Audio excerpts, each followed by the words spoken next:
Estou aguardando o seu ok, tá, Vitor? Se eu puder começar.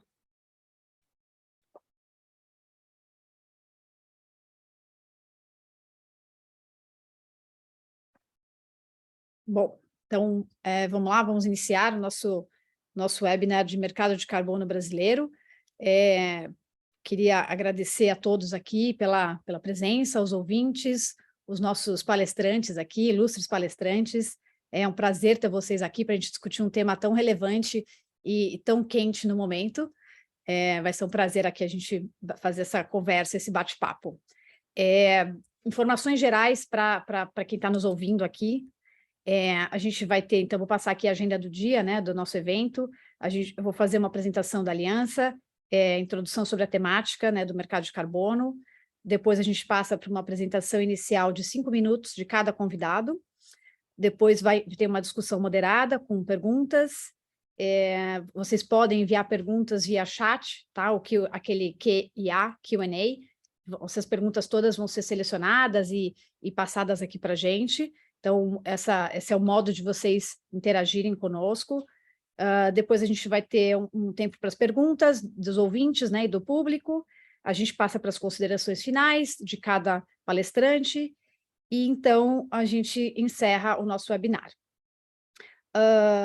O webinar vai ficar gravado e vai ser disponibilizado no LinkedIn e no YouTube da Aliança. Então, para quem depois quiser perder alguma parte, etc., pode, então, acessar nesses canais, tá bom? Obrigada a todos, é um prazer ter todos vocês aqui. Então, eu vou começar com a apresentação breve da Aliança Brasil Nature Based Solutions, o que ela é e o que ela representa. Vitor, pode passar os slides rapidinho? O próximo. Então, a Aliança Brasil é uma associação de direito privado sem fins lucrativos. Ela tem a finalidade de promover e estimular uma agenda de combate ao desmatamento e degradação florestal através da criação de diretrizes e boas práticas, gerando um ambiente de negócios seguro e confiável. A união de todas essas empresas, instituições que fazem parte, ela traz um melhor posicionamento e a gente também tenta influenciar nas políticas públicas relacionadas a esse tema.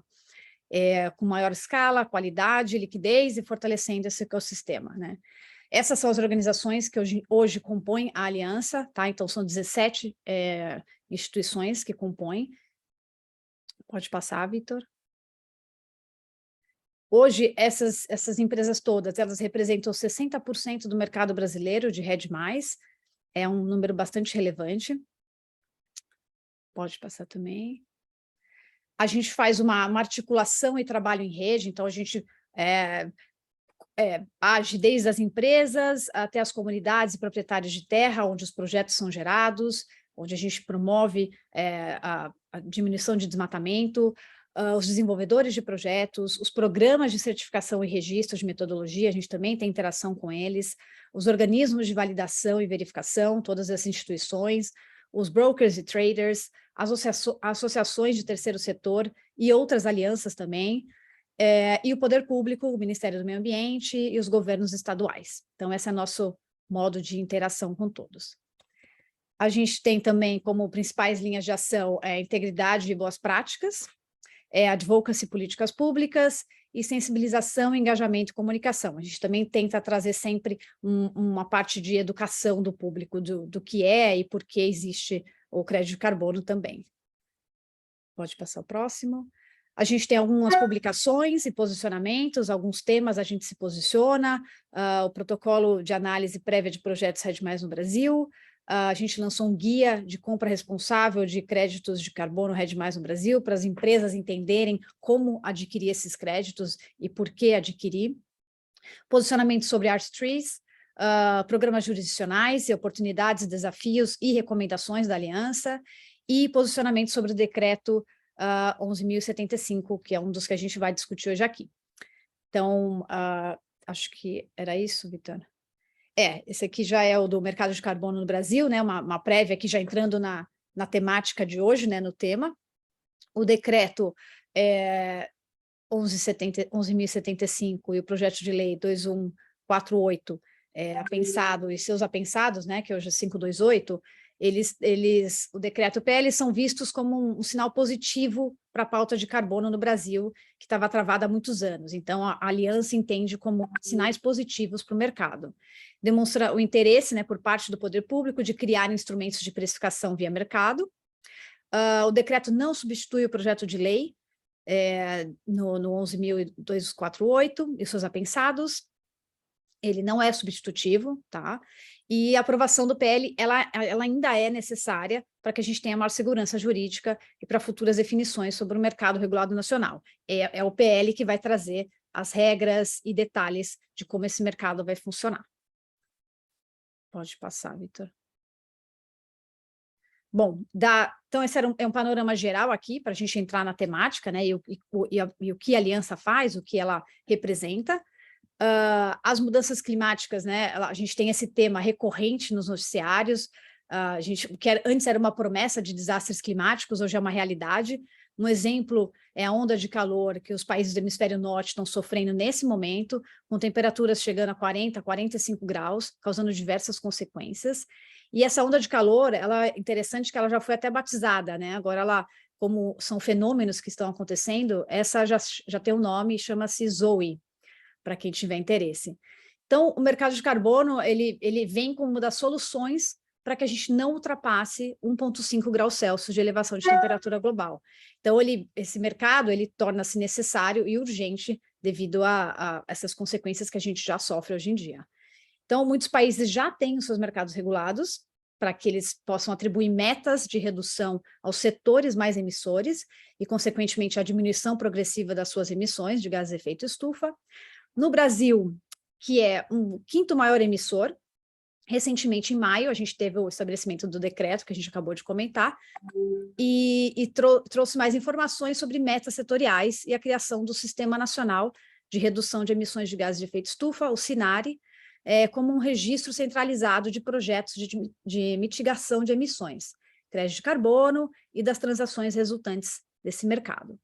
O decreto, né, ele institui o mercado brasileiro de redução de emissões, já previsto na Política Nacional de Mudanças Climáticas de 2009, como um instrumento de cumprimento dos planos setoriais por meio do comércio de crédito de carbono.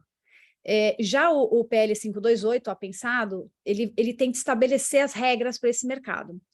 E, recentemente, né, a gente está vendo uma grande discussão em torno dele na Câmara dos Deputados. Bom, pois bem, então eu vou convidar agora os especialistas aqui, altamente gabaritados, para discutir esse tema, que tem tamanha relevância e as suas consequências para o Brasil. Eu agradeço de novo a presença de todos os ouvintes e agradeço imensamente a presença dos nossos panelistas aqui. E a gente vai iniciar a conversa com a doutora Marta Janicki. Ela é secretária da Amazônia e Serviços Ambientais do Ministério do Meio Ambiente. Se tiver mais alguma coisa, a Marta pode me corrigir. Então, você tem 5 minutos para a sua fala inicial, a gente vai dar 5 minutos para cada panelista, introduzir o tema, e aí a gente vai abrir um debate aqui. Obrigada, Marta, é com você. Obrigada, Janaína, obrigada a todos que estão aqui presentes. Um prazer estar aqui nesse webinar para discutir um tema tão importante, tão em alta, tão na moda, né, como o mercado de carbono, e cumprimento aqui a todos os presentes e a todos que também estão nos assistindo ou nos ouvindo. Hoje eu estou como secretária da Amazônia e Serviços Ambientais, mas eu vim do setor privado e da academia também, então eu já trabalhei com projetos de carbono florestal no passado. Foi por conta justamente dessa minha qualificação que eu vim trabalhar aqui no Ministério do Meio Ambiente, porque desde o início do governo, esse é um tema que houve muita vontade política para que essa administração impulsionasse. Desde o começo. Então, justamente a minha vinda para o Ministério do Meio Ambiente e a vinda do próprio ministro Joaquim Leite também, que também já trabalhou com isso no passado, foi uma maneira que a administração federal entendeu de falar, não, vamos colocar pessoas que entendam do tema para que a gente, de fato, consiga destravar essa agenda, porque ela, de fato, estava travada. Então, a gente conseguiu impulsionar, claro, a gente tem nossos desafios, mas a gente tentou tomar passos importantes e que fizessem sentido numa jornada maior para que a gente impulsionasse essa agenda. O primeiro delas, o primeiro passo dessas iniciativas foi o programa Floresta Mais, que reconhece o pagamento por serviço ambiental num âmbito mais macro, né? Então, não tratando de carbono especificamente, mas olhando para o tema de conservação e recuperação da vegetação nativa de uma maneira mais ampla e tentando aproximar esse tema da sociedade como um todo, principalmente daqueles que são os fornecedores de serviços ambientais, que são aqueles que detêm vegetação nativa, né, em suas propriedades. Então, a tentativa que a gente fez com Floresta Mais, vamos tornar essa agenda simples? Carbono é complicado. Vamos começar pelo fácil? Depois a gente complica. Então, a ideia foi mais ou menos essa. O programa Floresta Mais, hoje, só essa grande sinalização do reconhecimento do pagamento por serviço ambiental já causou uma mudança aí em todos os grandes atores desse tema, e por conta disso a gente foi evoluindo na agenda. Então, a gente também, debaixo do guarda-chuva do programa Floresta Mais, a gente criou a modalidade Floresta Mais Carbono, que nada mais é do que uma sinalização, é uma sinalização política que o governo federal reconhece a importância do mercado voluntário de crédito de carbono florestal para mitigação de mudanças climáticas.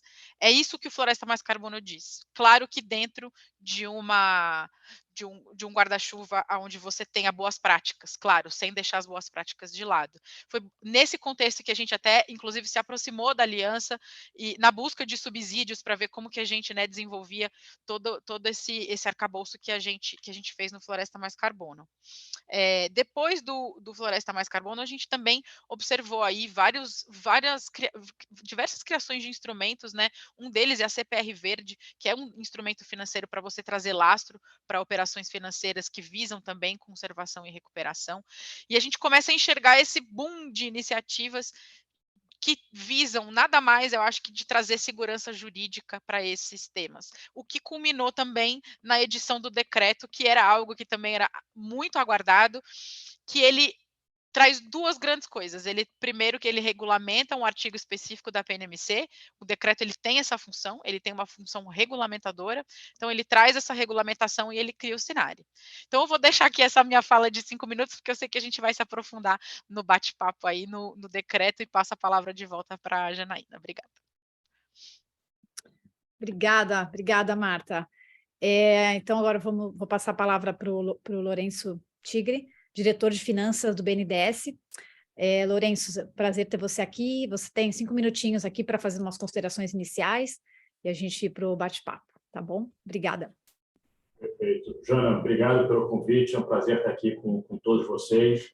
Prazer estar aqui com a Marta e com o Luiz Gustavo, debatendo esse tema tão importante para o Brasil, como vocês colocaram.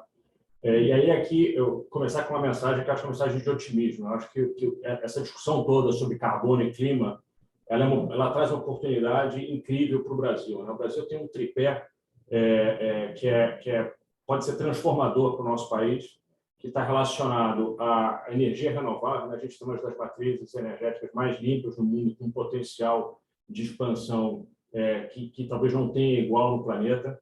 Nós temos um setor agropecuário que já é de baixo carbono, a despeito daquilo que a gente lê, a gente já tem um dos setores mais avançados no planeta, com uma capacidade de expansão, tá? O que a gente tem observado realmente é aumento de produção sem aumento de área plantada. Então, isso aqui é um potencial incrível para o Brasil. E, por último, mas não menos importante, a gente tem talvez aquele que seja o ativo ambiental mais valioso do planeta. E aí aqui a gente pode pensar em floresta nativa, lembrando aqui os nossos ouvintes que o Brasil tem cerca de 2/3 do seu território em floresta nativa, e o nosso ativo com águas, as bacias hidrográficas brasileiras, que também tem um potencial aqui do ponto de vista de carbono, do ponto de vista de biodiversidade, que tem que ser explorado. Então, isso aqui realmente pode ser uma oportunidade transformacional para o Brasil, isso que a gente vem observando, né, e o destaque que o clima e carbono vem tomando no debate na sociedade como um todo.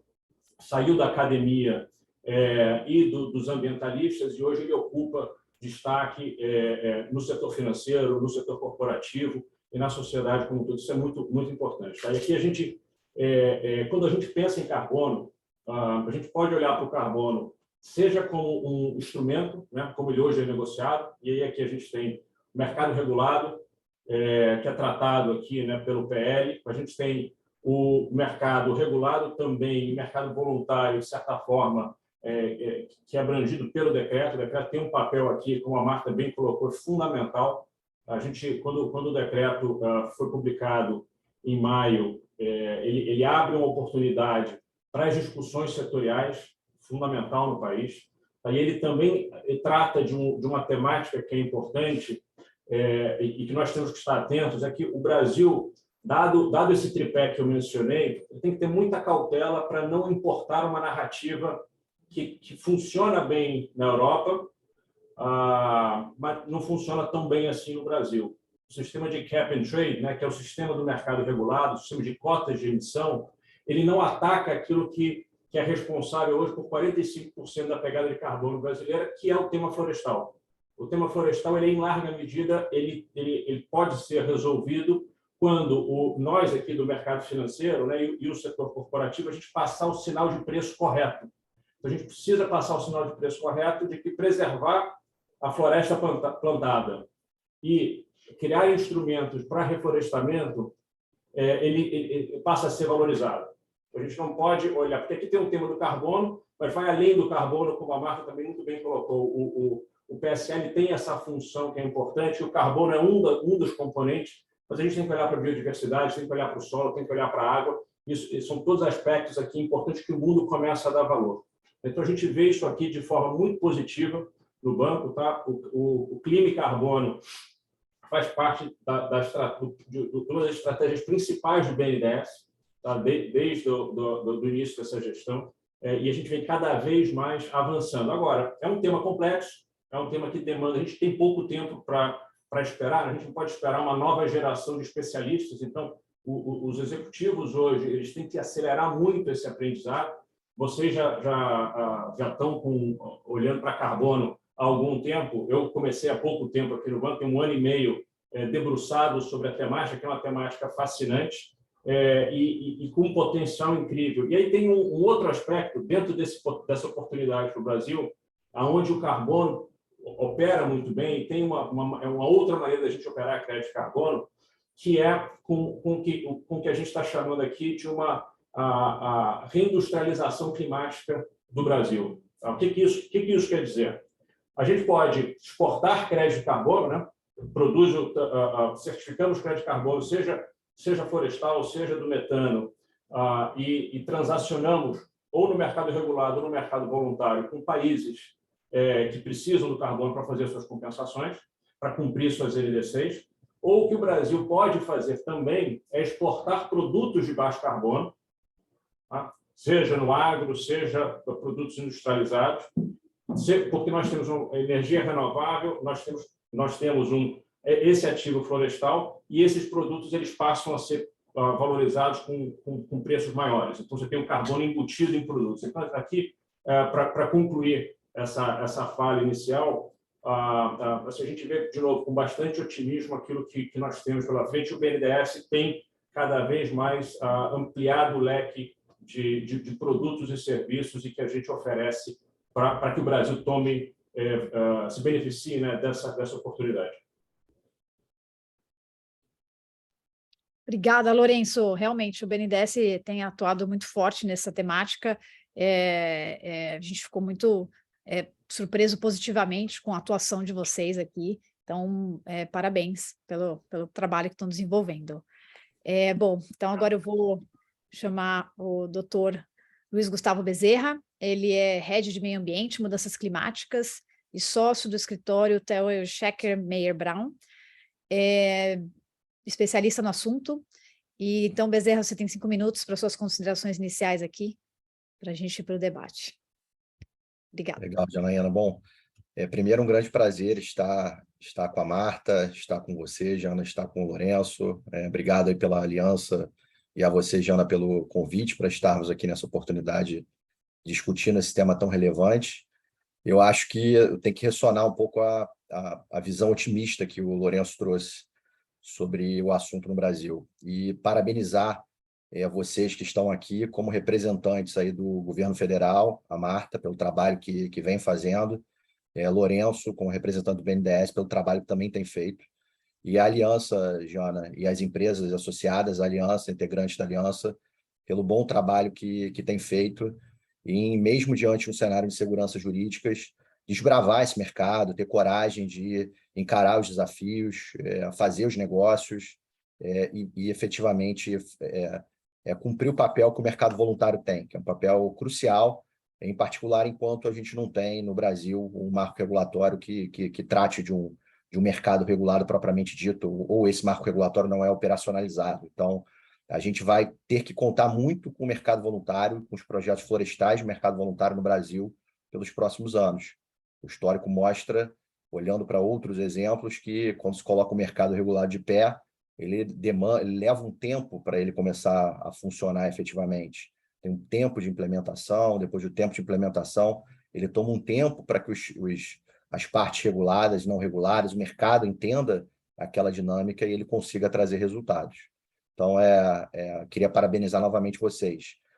No caso do governo federal, é muito importante as sinalizações que foram dadas com o Programa Floresta Mais Carbono, com a Política Nacional de Pagamento de Serviços Ambientais. A gente tem um potencial no Brasil muito além do carbono, né? Um potencial para mercado de ativos ambientais de uma maneira muito mais abrangente. Mas a gente tem que começar pelo mais fácil, como a Marta colocou. Não que seja fácil, né? Mas é mais fácil em comparação aos demais, porque a gente tem métricas de cálculo, tem como calcular o CO2 equivalente, que abrange outros gases de efeito estufa, então os potenciais são enormes e isso já está acontecendo. Da mesma forma, reforçando aí o papel que o BNDES tem realizado de fomento, criando linhas de financiamento, colocando de pé leilões aí que já foram muito efetivos, com novas rodadas de leilão previstas e buscando também enfrentar outros desafios, inclusive resolvendo algumas questões de titularidade, né? Essa questão de titularidade do crédito carbono, a gente vai falar um pouco mais à frente, certamente, mas ela é uma questão muito importante para dar segurança jurídica e para a gente conseguir ganhar escala com esses mercados de carbono no Brasil. Inclusive, pensando um pouco em terras públicas. Já coloco aqui um pouco de uma provocação. Janaína, novamente, reforçar o papel que a Aliança tem feito, as associadas da Aliança têm feito, de desbravar esse mercado com a máxima boa-fé, eu diria. Fazendo a coisa da melhor maneira possível, buscando... eu estou olhando para carbono, mas eu também estou preocupado com biodiversidade, estou preocupado com comunidades, questões de populações tradicionais, para a gente garantir a integridade e a qualidade desses créditos e esse mercado efetivamente destravar. A gente tem que sempre ter em mente, quando a gente fala de mercado de carbono, no fundo, ele é um instrumento. Ele pode ser um instrumento de política pública, ele pode ser um instrumento utilizado pela iniciativa privada, mas é um instrumento para a gente alcançar essa descarbonização da economia, a gente alcançar uma economia de baixo carbono que o Acordo de Paris, as convenções climáticas apontam a direção desse desafio, né? E a gente tem pressa, a gente tem muita pressa. Mas, de novo, fechando essa minha fala inicial, realmente eu acho que é com otimismo que a gente vê, a gente precisa ter talvez mais pressa, intensificar essas ações, mas principalmente com Marta, Lourenço, Janaína aqui presentes, a gente vê com muito otimismo os principais agentes do mercado aí, entendendo, fazendo a coisa certa, e a gente vê o mercado financeiro, acho que despertando de uma forma mais consistente agora também. Saiu um relatório de uma das grandes instituições financeiras essa semana, relatório exclusivo falando de carbon pricing, e o título do relatório é The Beginning of the Big Carbon Age. Então, acho que é isso que a gente está vendo. É o início dessa grande era de carbono, e esse é um tema crucial para o futuro da humanidade. Obrigada, Bezerra. Obrigada pelas colocações. A gente também divide muitas que você colocou aqui. essa questão, né, de qualidade de crédito, que vai influenciar muito o mercado, titularidade de crédito, é algo que a gente discute diariamente, né, para projetos e etc. Então, é um tema muito relevante aqui também. A gente pode perguntar aqui depois para a Marta e para o Lourenço, como eles enxergam também essa questão de qualidade de créditos, como isso pode afetar o mercado. Acho que a gente podia botar isso já como um primeiro tema aqui. Marta e Lourenço, como vocês enxergam essa questão? A gente tem agora surgindo no mundo aí os Core Carbon Principles, que é né, estão tentando trazer essa importância aí de qualidade de crédito. A Marta estava comentando comigo um pouco antes aqui, esse frenesi do mercado aqui, né? Todo mundo quer carbono, todo mundo quer fazer, e tá essa alucinação aqui do carbono, e aí vem essa preocupação de qualidade, né? O projeto de lei a gente não tem ainda no Brasil, né? Nenhuma regra ainda para o mercado regulado, a gente então atua no mercado voluntário por enquanto, e essa qualidade torna-se mais importante, porque a gente não tem regras no nosso mercado aqui do Brasil regulado, então a gente queria ouvir um pouco aí, Marta, Lourenço e o Bezerra também, né, de como vocês entendem essa questão de garantir qualidade de crédito para o Brasil. Obrigada. Vou começar aqui porque eu acho um tema importantíssimo, né? Eu acho que todo o mercado novo, né, quando surge, a gente tem essa preocupação de como você trazer credibilidade ou uma certa regulamentação para uma atividade nova, né, ou algo novo que está surgindo.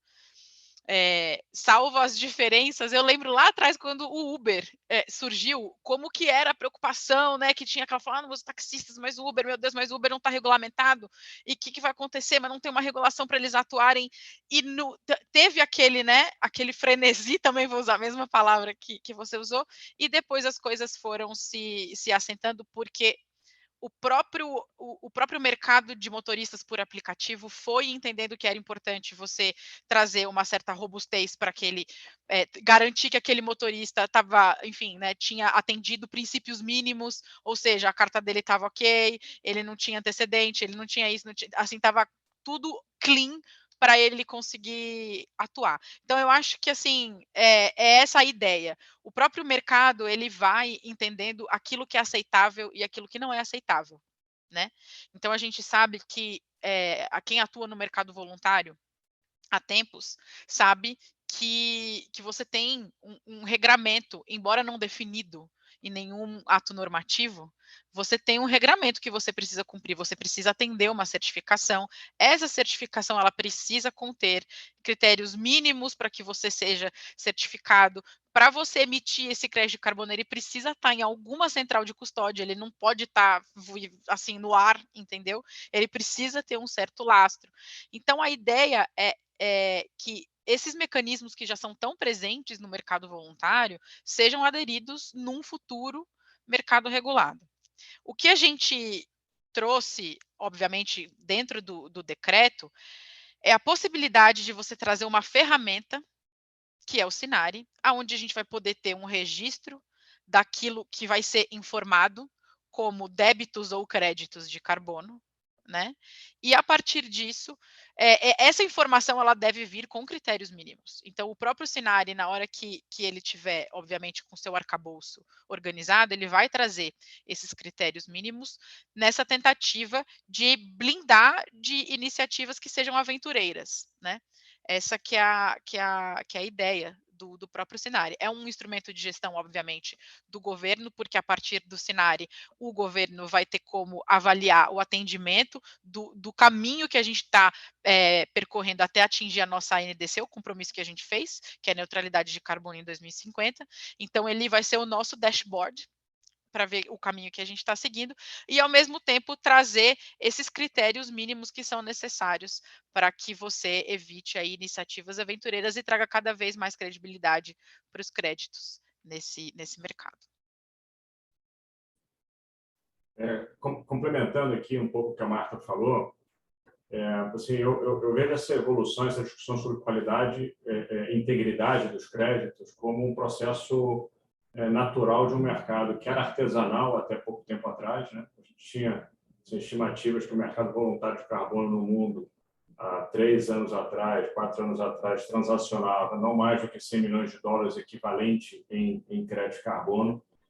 Esse número, ano passado, a estimativa é que ele tenha se aproximado de 2 bilhões de dólares. Né? Então, assim, é um crescimento muito rápido, e isso leva a um debate sobre o que é a qualidade de um crédito de carbono, como é que dentro das várias modalidades de crédito a gente consegue fazer diferenciação, discussões sobre metodologia, discussões sobre co-benefícios, discussões sobre a safra e como é que as safras deveriam ser compensadas no tempo, né? Como é que é essa evolução de qualidade, metodologia e preço, como é que isso se conversa. Tá? Então, assim, esse é um debate que eu acho que é saudável, tá? E natural. Né? A estimativa é que o mercado voluntário ele chegue a 15, 20 bilhões até o final da década. É sempre difícil fazer essas estimativas, mas, enfim, você consegue perceber aqui um crescimento exponencial, e o mercado de capitais, de forma ampla, toda vez que tem um ativo novo, você tem essa discussão, qualidade é um problema,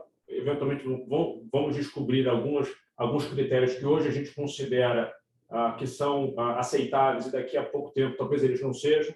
Então, acho que isso aqui é uma evolução natural. Como é que a gente vê aqui a função do banco e a função do mercado financeiro nessa discussão? Tá? Eu acho que o primeiro ponto é uma tentativa, como o Luiz Gustavo falou, da gente tentar escalar o mercado. Né? Então, é importante criar instrumentos que permitam esse mercado ser escalável. É importante aumentar a transparência enquanto a gente faz isso. Tá? Na hora que a gente tem uma discussão, maior transparência, e é uma tentativa de padronização do que são esses créditos de carbono, o que são critérios aceitáveis, mínimos aceitáveis para os créditos de carbono, é possível fazer esse tipo de ter essa discussão de uma maneira um pouco mais qualificada. E aí que tem uma analogia que é interessante, quando a gente pensa em carbono, pensa em qualidade, pensa em preço, com o mercado de petróleo. Né? É carbono de um lado e carbono do outro. Quando você pensa em petróleo, como é que o petróleo hoje é negociado? No passado não era assim naturalmente. Hoje ele é negociado. Você tem os benchmarks, né? O mais famoso talvez seja o Brent e o WTI, e as operadoras de petróleo, as empresas de petróleo, os traders de petróleo, eles negociam com prêmio ou com desconto com relação a esses benchmarks. A evolução natural do carbono é essa. Ali você está falando de um petróleo que tem uma determinada característica, viscosidade, enxofre, etc. E como é que você compara um com o outro? No carbono, assim, o que a gente gostaria de ver é caminhar nessa direção também. Tá? O banco tem, desse ponto de vista, a gente tem interagido com diversos stakeholders numa discussão do que são critérios de qualidade, e tentar trazer transparência para esse debate. Ao mesmo tempo em que nós, através das nossas chamadas públicas, né, nós realizamos uma agora, piloto, no início do primeiro semestre desse ano, com um volume máximo de 10 milhões de reais. Estamos planejando uma segunda, ainda esse ano, chegando a 100 milhões de reais. Aí é onde a gente quer passar o sinal para o mercado de que haverá demanda, que é uma demanda qualificada e que a gente pretende discutir com os diversos ofertantes de crédito de carbono o que deveria ser essa qualidade e como é que a gente consegue, eventualmente, ver um projeto com potencial, mas que ainda não atingiu um nível de qualidade que é aceitável para que ele tenha ter capacidade de ser transacionado no mercado. Em paralelo a isso, nós estamos discutindo com algumas bolsas, tanto no Brasil quanto fora, a possibilidade da gente ter ativos, o carbono, a princípio que a gente fala do carbono dentro do mercado voluntário, mas com foco muito grande, naturalmente, no Nature-Based Solutions e carbono florestal pela temática no Brasil. E a gente conseguir ter essa transparência, a capacidade de negociar isso em diversos países. Agora, tem um outro aspecto aqui que é importante quando a gente pensa em Nature-Based Solutions, né, em a qualidade de crédito de carbono. Esse não é um tema só do Brasil, e essa é uma discussão que é importante, sim, a gente ter com contrapartes na Europa, nos Estados Unidos, mas talvez mais importante do que isso é a gente fazer o que a gente está chamando aqui da conexão Sul-Sul. Então, quando a gente pensa assim, o Brasil tem um ativo ambiental riquíssimo, mas a gente tem que expandir, já vem expandindo aqui no banco, o debate com outros países da América Latina, principalmente aqueles que que fazem parte do bioma amazônico, né, para discussões metodológicas que sejam mais adequadas ao que nós temos no Brasil. Nós vemos discutindo com diversos países na África, onde a gente também tem florestas tropicais e necessidades semelhantes àquelas que o Brasil tem, e com a Indonésia, talvez na Ásia, o país mais relevante, que se aproxima bastante do Brasil no que diz respeito ao potencial do carbono florestal. Então, essa conexão ela é muito importante, e a gente sai de uma temática nacional e a gente passa a entender que é um tema que, de fato, é global, né? Você tem países com capacidade de oferecer crédito de carbono de qualidade, vamos discutir o que é isso, mas o potencial existe no hemisfério sul, países no hemisfério norte com a necessidade de fazer a sua compensação, e parte dessa compensação ela vai ser feita com redução de emissão, parte ela vai ser feita com melhoras tecnológicas, mas nessa transição que a gente vê agora, é o offset de carbono que o mercado voluntário permite que vai ajudar que a gente tenha uma transição justa. Então, assim, é fundamental nesse debate, quando a gente, e às vezes me assusta um pouco quando a gente conversa com contrapartes pelo mundo, que o tema social ele não entra na discussão várias vezes. E é muito importante que a gente não tenha, assim, talvez não tenha ativo que complete o tema ESG melhor do que um projeto de carbono florestal. Você tem que ter uma boa governança, né? Que é a qualidade, a integridade. Você tem que ter, naturalmente, a preservação do meio ambiente e você tem um aspecto social. É apenas colocando capital e preservando as comunidades que estão envolvidas dentro de regiões com florestas tropicais, principalmente, mas isso vale para outros exemplos, que a gente vai conseguir que esse efeito ele seja um efeito permanente. Perfeito, Lourenço. Essa transição nossa e essa missão no final, ela vai muito além, né? Ela é uma missão de transformação social também, né? Então, isso tem que estar muito claro também nos projetos. Isso é de extrema importância e relevância também. Mas vai lá, Bezerra, com você. Jana, realmente o Lourenço tocou em pontos muito importantes aí, e a gente já tem, né? A verdade é que os players, os associados aí da aliança e os principais players no mercado, eles já sabem quais são os core principles, e eles já se comportam e já conduzem os seus negócios de acordo com o que são os core principles.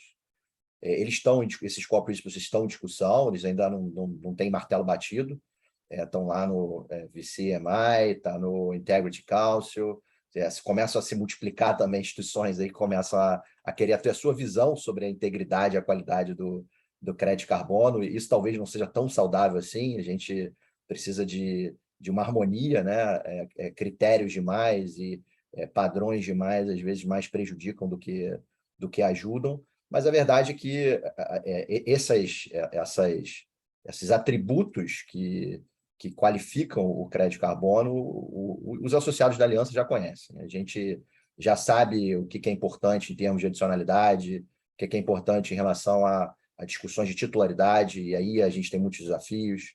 A gente já sabe a questão como que se desdobra a questão da permanência, principalmente para créditos florestais, e a importância dessa seriedade, e a importância aí desse trabalho das comunidades, porque são elas que estão lá na linha de frente, então elas têm que ter condições e têm que ser adequadamente remuneradas para garantirem a permanência dessa floresta em pé.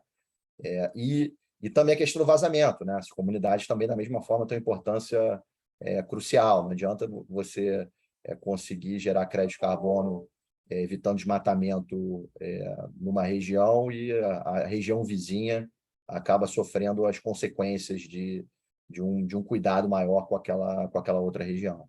Então, de novo, eu acho que as associadas da aliança já sabem o que fazer e já fazem, já rezam essa cartilha. A gente vai ter algum fine-tuning aí, algum ajuste, alguma calibração de efetivamente como se lê, como a gente pode ler esses critérios, esses atributos que os créditos de carbono têm que ter, mas a gente tem que ser cuidadoso. Eu acho que o Lourenço tocou num outro ponto, da gente não engessar demais essas questões. Então, se a gente começar a trazer necessidade de ajuste correspondente para dentro do mercado voluntário, de uma maneira imposta, isso pode nos trazer problemas. A beleza do mercado voluntário, a importância do mercado voluntário é cumprir esse papel de fazer uma transição justa nesse momento em que a gente tem só menos de 25% do mundo coberto por algum sistema de precificação de carbono efetivo, como saiu no último Steering Trends do Banco Mundial. Então, ainda é 23% das emissões. De novo, como eu falei, quando se coloca de pé um sistema de precificação de carbono, um mercado, um tributo, ele demora a fazer efeito. Então, a gente tem 77% do globo aí, das emissões globais, ainda dependentes de sistemas regulados de precificação de carbono. Até eles serem colocados de pé, até eles gerarem seus efeitos, de novo, fica clara a importância do mercado voluntário para lidar com essa precificação, com essa transição justa para uma economia de baixo carbono dentro dessa década, aí, pelo menos até 2030. Então, os atributos são muito importantes, os players que são sérios já sabem o que fazer e estão fazendo dessa forma, estão lendo bem essa cartilha, e a gente tem que ser cuidadoso de que, ao definir os core principles, a gente não fique amarrado demais, senão a gente vai atrapalhar o potencial de solução que o mercado voluntário é capaz de aportar. Obrigada, Bezerra. A gente tem até uma experiência com isso, né? O pessoal que o Global North ali, que está fazendo os core principles, às vezes não sabem da realidade do Global South aqui, do Sul e Sul, né? Então, achei muito interessante até o Lourenço falar que está fazendo toda essa conexão com os pares aqui no Sul, porque isso é de extrema relevância, né? Não adianta a gente vir com o que você falou, regras e mais regras vindo do Norte, de core principles, a gente já está aqui batalhando por uma cartilha bem direitinho, bem certinho, by the book, fazendo tudo correto, e aí vem algo engessando e só traz mais problema no final do que ajuda. Então, acho que essa troca aí com o Sul-Sul é de extrema importância, cada vez mais a gente tem que incentivar isso e mostrar um pouco lá, né, no Global North, falar, olha, a gente está aqui e já tem muita coisa sendo feita, né? A gente tem algumas trocas com eles, mas não é simples, ainda é complicado, não é muito fácil. Mas chegou uma pergunta aqui que eu acho que fica interessante, que o Bezerra tocou no assunto como vai ter essa contabilização, né? De tomar muito cuidado do que é do voluntário, às vezes, por uma NDC, enfim, como vai ser feita essa integração toda aqui. E aí chegou uma pergunta que fala assim, como contornar o caos da questão de terras... Não é essa aqui, é isso aqui. Como estão as discussões a nível federal sobre potenciais impactos e movimentações relacionadas ao artigo 6? Então, acho que qualquer um aqui pode pegar. Vou começar, então, já que é meio que para mim a pergunta. É um pouco pra Marta, Mas depois vocês complementam aí com a visão de vocês. Na COP26 a gente fez grandes avanços, né? E ouso dizer que a aprovação, né, do artigo 6 com o mínimo que houve lá na COP foi um fruto de um trabalho muito forte da delegação do Brasil. Então, a gente sabe que o Brasil é talvez o maior, não sei se o maior, mas é um grande interessado aí no artigo 6, até porque, pegando um pouco da fala, né, que o Lourenço falou lá no começo, a nossa capacidade de atração de investimento, né, e se projetar como grandes exportadores de crédito de carbono no cenário global é imensa. Então, a gente atuou forte para que a gente tivesse esse texto aí do artigo 6 aprovado, e aprovado de acordo com o interesse nacional. Aí, a partir disso, eu acho que o artigo 6 ele vai levar algumas COPs ainda para que a gente tenha uma operacionalização clara, porque o que se tenta fazer é um mercado global de carbono. Para você ter um mercado global de carbono, você precisa ter um banco central global de carbono. Teremos isso? Será que isso é possível? Ou algumas relações comerciais elas vão ocorrer mais num ambiente bilateral, né? Eu acho que no começo a gente vai enxergar aí diversas iniciativas bilaterais, mas para isso, para a gente se projetar como um exportador de crédito de carbono, a gente precisa ter um MRV robusto. A gente precisa saber a nossa conta. Se a gente não souber a nossa conta direito, a gente pode se prejudicar até, né? Achando que somos vendedores, fazendo vendas, e no final das contas, quando você vai refinar os cálculos, você fala, bom, calma aí, errei na conta aqui, parece que eu sou um comprador e não um vendedor. Então, é muito importante que a gente tenha um MRV robusto e que a gente aprimore o nosso sistema de monitoramento, reporte e verificação. Hoje não estamos, a gente já fez grandes avanços, claro, o MRV é um MRV que atendeu às necessidades do país até o momento, mas agora temos outras necessidades. Então, diante dessas necessidades, a gente precisa refletir e precisa trazer um MRV que seja muito mais robusto, para que a gente tenha segurança de assinar ali, tipo, ó, autorizo aqui a emissão desses créditos de carbono para, sei lá, para a Índia, entendeu? Então, é muito importante que a gente tenha esse sistema bem redondo, e a intenção e a ideia do decreto de trazer os planos setoriais é para que a gente tenha um incremento no nosso MRV vindo do setor privado, vindo dos setores da economia, uma vez que a nossa NDC ela é para todos os setores da economia, então nada mais natural do que esses grandes atores que já atuam, que já provavelmente têm toda isso, a contabilização de emissões, que tragam isso para que a gente consiga agora começar a fazer as contas que a gente precisa. Aí, Jana, fazendo eco aqui com o que a Marta disse, né, acho que esse tema da contabilidade ele é realmente fundamental. E o decreto ele ataca isso de duas frentes, né? Seja pela criação do cenário, seja pelos planos setoriais e curvas setoriais, que começam a trazer um pouco de conscientização do que são esses números, né? Do que é a pegada. E aí a gente tem que ter cautela. Esse banco central, como a Marta colocou, de carbono, eu acho que esse é um conceito que está tão distante da realidade. A coordenação, assim, vamos lembrar que o artigo 6 de 2015, né? A gente está aqui em 2022, fizemos algum avanço só no ano passado, como a Marta também bem colocou, a articulação para que as negociações sejam concluídas, esse na COP27, a probabilidade não é a maior, isso aqui é um processo diplomático de fato complexo, e aí que a gente vê aqui a importância do mercado voluntário. Então, a gente aqui entende que o mercado ele acaba que, de certa forma, ele vai resolver isso, seja com o mercado voluntário, seja com esses acordos bilaterais. O Brasil assinou com o Japão agora. Isso faz parte da evolução. E aqui o tema, e aí é uma questão quase que de semântica, né? A gente tem o mercado voluntário, o que a gente trabalha aqui é para que o mercado voluntário ele seja organizado, ele seja regulamentado. E é para lá que a gente está avançando. É uma diferença entre um mercado que é um mercado compulsório. Tá? Então, o mercado compulsório, é importante a gente fazer essa distinção e entender a diferença. Você tem um mercado voluntário em que as partes tomam sua decisão. Aí eu vou dar um exemplo pessoal. Eu tenho uma família, minha esposa, 4 filhos. Calculei as minhas emissões e decidi começar a fazer o offset da minha pegada familiar. Esse é o sinal que eu, assim, até para passar a mensagem da importância que a gente vê aqui de você fazer a compensação da sua pegada.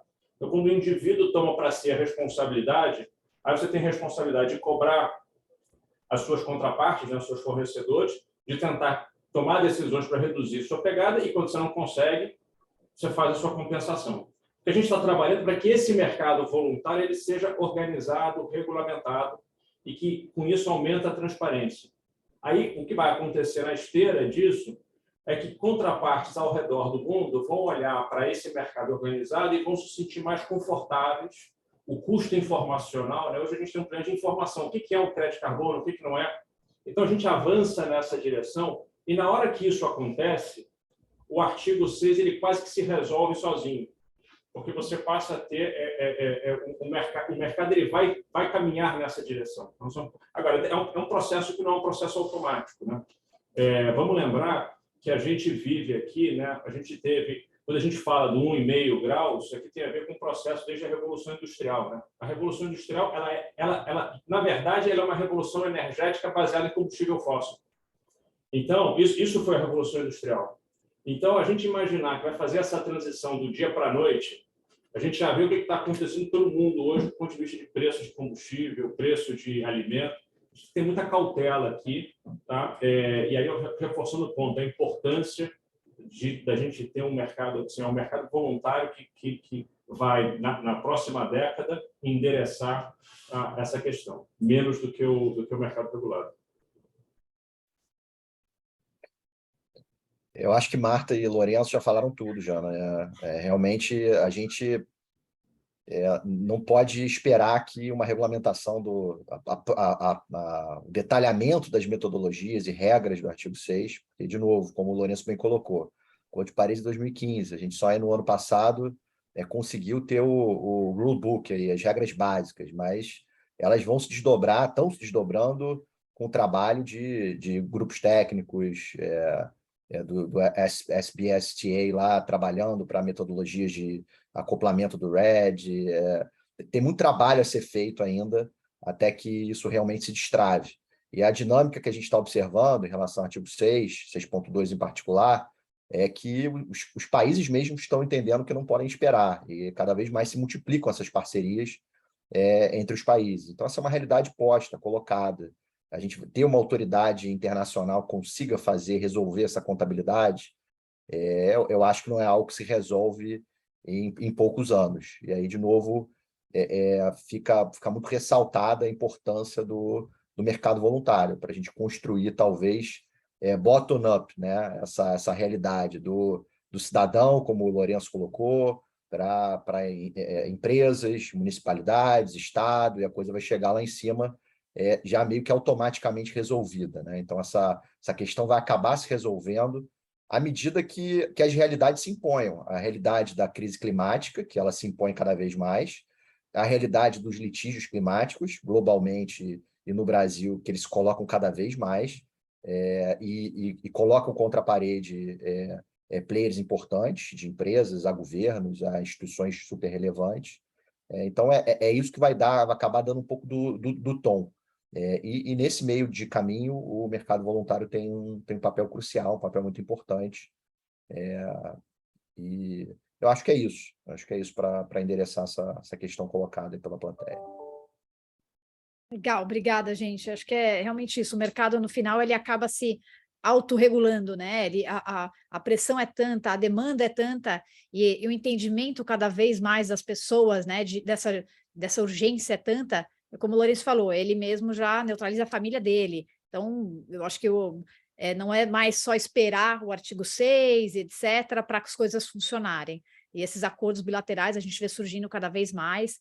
É bem interessante aqui como o mercado se movimenta, mesmo sem ter algo pronto, né, com regras e etc., ele vai né, vai funcionando, ele não para, né? Acho que dá tempo de mais uma pergunta, tem muita pergunta aqui, a gente podia ficar um dia inteiro aqui falando, tem questão fundiária, tem questão da Amazônia, tem questão de vários projetos, mas tem uma aqui que chegou, que fala do decreto. Ele fala assim: o decreto tem como um instrumento fundamental os planos setoriais. Nessa perspectiva da autorregulação, qual a perspectiva de que o prazo de 180 dias será atendido pelos setores? E como o governo pretende integrar essas metas com o NDC? Tem a previsão de 180 dias no decreto, elas são prorrogáveis por mais 180, né? A gente entende que isso é um esforço de articulação nosso, né? Para que esses planos setoriais eles sejam apresentados. Estamos nesse esforço, principalmente via associações representativas de vários setores da economia. Então, o Ministério do Meio Ambiente, por meio aqui da Secretaria de Clima, tem atuado nessa articulação. Então, a gente vislumbra que aí nos próximos 180 dias a gente não tenha todos, mas a gente tenha os grandes, né? E aí, obviamente, poderá ser prorrogado por mais 180. E no nosso entendimento, o que a gente busca nessas articulações que a gente faz com o setor privado é assim, olha, apresentem os seus planos, vocês estão sendo dados a chance de apresentar voluntariamente aquilo que mais lhe atende, né? Então, caso vocês não cumpram o prazo, obviamente vocês vão vir a reboque daquilo que for decidido pelo governo, né? É esperado que ao final desse prazo a gente tome uma decisão de como vamos caminhar com esses planos e, obviamente, quando aqueles que não se apresentarem, não tiver tido, enfim, as condições de se apresentarem, vão ficar aí a reboque mesmo do que for direcionado pelo governo federal. Obrigada, Marta. Acho que cobriu bem a questão, sim.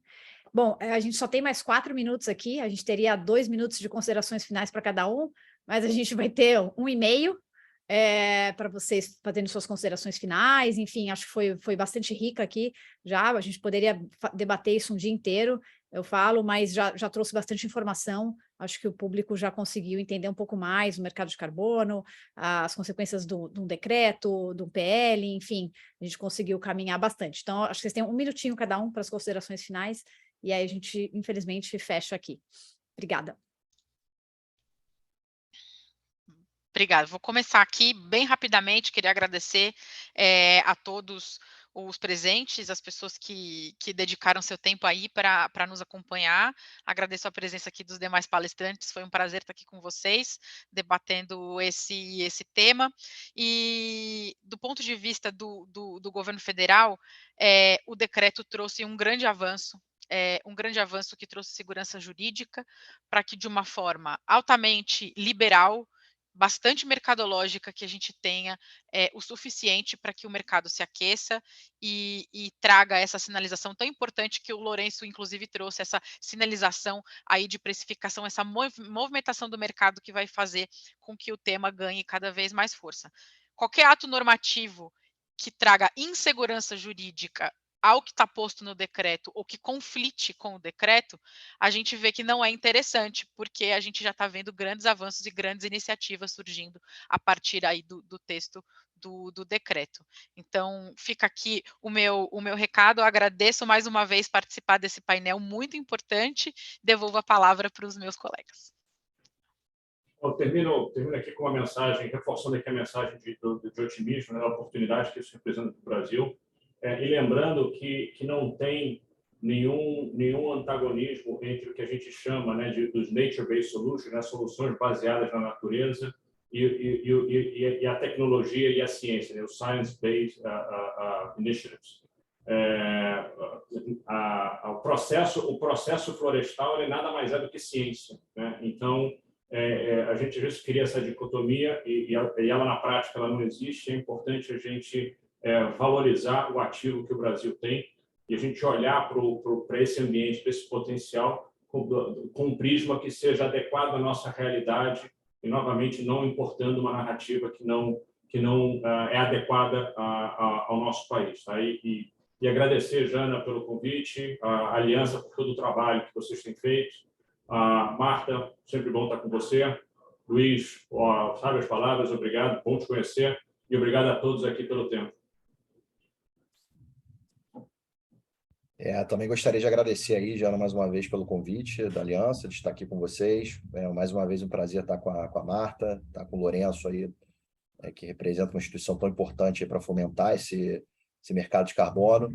Eu acho que o desfecho é de uma mensagem realmente positiva, otimista, mas eu acho que a gente também tem que olhar para oportunidades. Eu acho que a gente tem oportunidades de aperfeiçoar o que temos.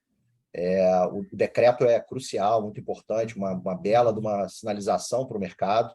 Ele consegue seguir operando com ainda mais segurança jurídica, mas acho que a gente tem oportunidades aí para lidar com alguns temas. E algumas questões da nossa política nacional de mudanças climáticas, elas merecem, elas devem ser atualizadas. A nossa política nacional de mudança do clima é de 2009, então a gente tem questões mal colocadas em relação à natureza jurídica, por exemplo. Se olhar lá para o artigo 9 do MBRE, a gente fala em título mobiliário, que juridicamente não é nada, não é nem valor mobiliário, nem título de crédito, nem nenhuma outra dessas coisas. A gente tem uma legislação colocada, que é o Código Florestal de 2012, a Lei 2.651, ela traz lá, muito concretamente, uma natureza jurídica mais flexível, eu diria, para permitir que o crédito carbono sirva a múltiplos propósitos. Eu acho que isso é bem importante para o mercado de carbono. Então, a gente tem que, voluntário em particular, a gente tem que tomar cuidado para não engessar. Eu acho que tem múltiplas oportunidades aqui, eu estou citando só algumas delas, e a gente tem que seguir avançando. A gente também não pode cair em armadilhas do passado, em que a gente teve uma política nacional, políticas nacionais, que eu chamo de uma nova era aí de políticas ambientais no Brasil, como é o caso da Política Nacional de Mudança do Clima 2009, a de resíduos sólidos 2010, e várias outras que sucederam, como o Código Florestal, que levaram muito tempo para regulamentarem alguns aspectos de instrumentos econômicos de mercado que são muito importantes para o Brasil. E a gente tem a PNM-PCA aí do início de 2021 que ainda não foi regulamentada. Então, de novo, estou citando 2 ou 3 oportunidades aqui que a gente tem de seguir trabalhando para a gente seguir com esse olhar otimista para o futuro. E seguramente o mercado de carbono voluntário tem um papel crucial para a gente conseguir essa transição justa para uma economia de baixo carbono. Bom, eu agradeço a todos, agradeço os ouvintes que acompanharam aqui. Infelizmente não deu para responder tudo, mas foi muito rico. Agradeço a todos os panelistas, Marta, Lourenço, Bezerra, é sempre um prazer estar com vocês, falar com vocês.